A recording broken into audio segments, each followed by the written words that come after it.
السلام علیکم ورحمۃ اللہ وبرکاتہ۔ بسم اللہ الرحمن الرحیم۔ اسلام کا معاشرتی نظام، بندوں کے حقوق، بندوں کی باتیں، بندوں کی زندگی،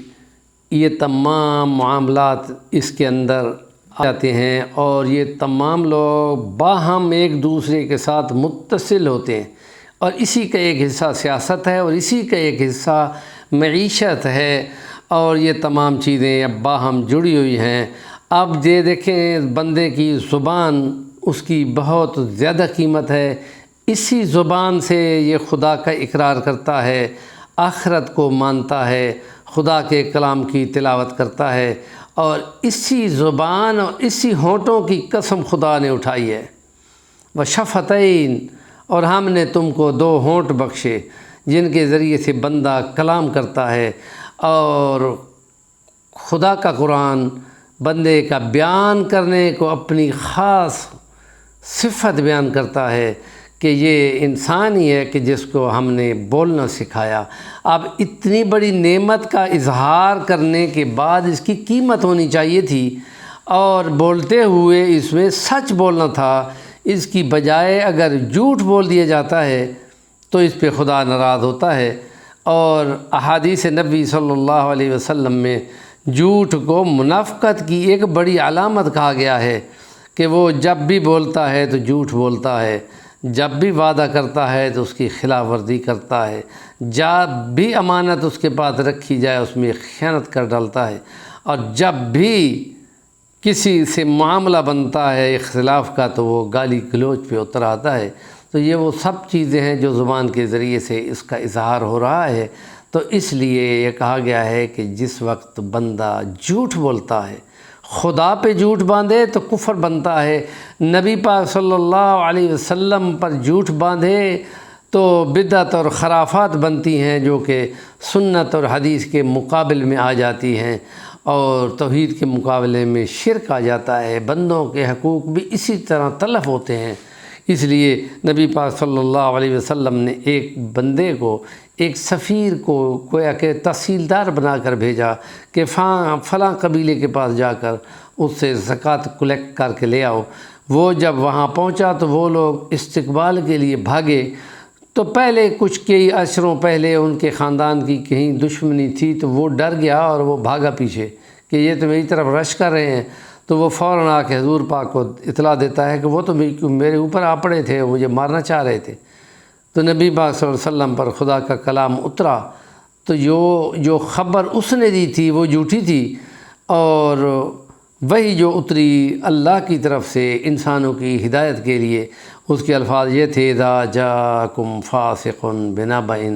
فتبینوا، جب کوئی فاسق دائرہ اسلام سے باہر نکل جانے کو فسق کہتے ہیں، اور یہ ایک بڑا گناہ ہوتا ہے، اور جس کی جب تک کہ توبہ نہ کی جائے اس وقت تک بندہ واپس نہیں آتا۔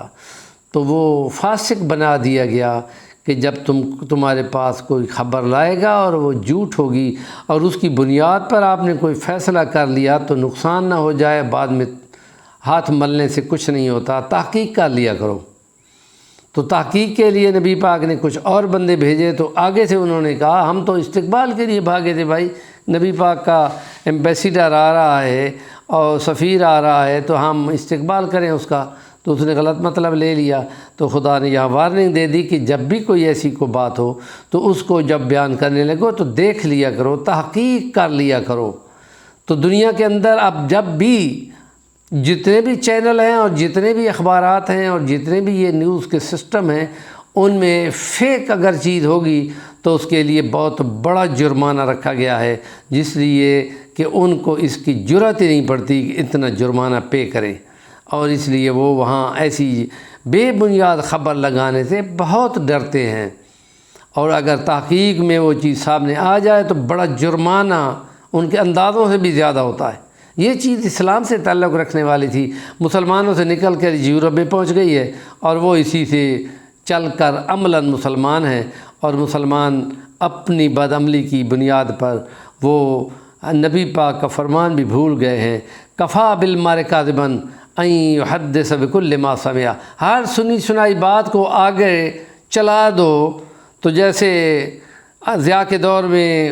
ہاکی ہوا کرتی تھی، وہ بال آ گئی کلیم کے پاس، کلیم سے سمی کے پاس، سمی سے کلیم کے پاس، کلیم سے یہ دونوں بھائی تھے جو کھیلا کرتے تھے اور وہ بال کو لے کر چلتے تھے، تو یوں کر کے مخصوص لوگوں کے پاس ہی بات چلتی رہے، آگے نہ آگے جائے گی تو کوئی تحقیق ہوگی، تو اس لیے سنی سنائی بات کو آگے کنورٹ کرتے رہتے ہیں اور گناہ گار ہوتے ہیں۔ اس لیے جب بھی کوئی ایسی خبر آئے تو پہلے تحقیق کر لو، اور پھر افواہ سازی میں بھی یہی چیز چلتی ہے اور وہ تقریباً جھوٹ چل رہی ہوتی ہے اور حقیقت نہیں معلوم ہوتی۔ مولانا طارق جمیل نے ایک چینل والے سے کہا تھا کہ خدا کے لیے جھوٹ نہ بولا کرو، تو اس نے آگے سے جواب دیا تھا تو پھر ہم اپنا کاروبار بند کر دینا، اسی جھوٹ کی بنیاد پہ تو ہمارے تمام بڑے بڑے چینل چل رہے ہیں،